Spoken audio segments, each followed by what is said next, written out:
I'm going to feature some Black trans women for Women's History Month. Today, I'm featuring Mary Jones. Hello. Welcome back to Hashtag Spill the Beans. It has been too long. It has been a crazy, crazy journey.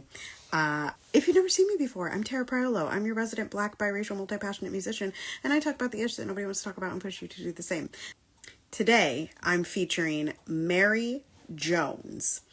I am reading from a website, jmellison.net, and the title of the article is What Mary Jones Teaches Us About the Racist Roots of Transphobia and the Survival of Black Trans Women. I also forgot to say at the top of this that I really tried to find trans women from the 1800s after I featured Frances Thompson a few videos ago. Most of the people I'm featuring this month are from the 1800s, although there's one that is not. Mary Jones was one of the first known transgender women in the United States history, and her story tells us a lot about how transgender identity and Blackness were understood in the early United States. Jones was born in New York City in 1803. She was not allowed much education. She couldn't read and signed her name with an X. As an adult, she served in the military and spent time in New Orleans before returning to her birthplace. Through much of Jones's life, she wore women's clothing when she was among other Black people, like at dances and balls popular with Black communities and at all times in New Orleans. When she returned to New York City, in the daytime she wore a very dapper suit and worked as a waiter and cook. After the sun went down, she changed into women's clothing and worked as a sex worker. And like many a desperate and enterprising young woman, she sometimes lifted the wallets of her clients. In fact, Jones was fully starring in her own version of Hustlers when she found herself arrested and made her way into the history books.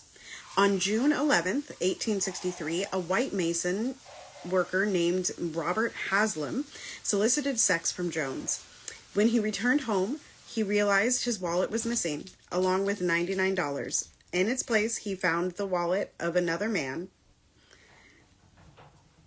Haslam tracked down the man, but the wallet owner didn't want to go to the police for fear of exposing himself. He was likely afraid that people would learn that he, a white man, had had sex with a Black person and with a sex worker. Haslam, though, reported the crime to the police officer. An officer entrapped Jones by soliciting her services and arrested her. Upon searching her, the officer discovered that Jones was transgender and a nightmare began unfolding for her. Jones was tried on June 16th. I think this is the wrong date. 1863. She did something. No, 1836. I think there's a backwards date in here, but that's okay. Jones was tried on June 16th, 1836. She did something tremendously courageous during her trial. She appeared in court in a dress, a wig, and white earrings. She was just being herself. Fully herself. The audience began mocking her. One onlooker grabbed the wig off of her head.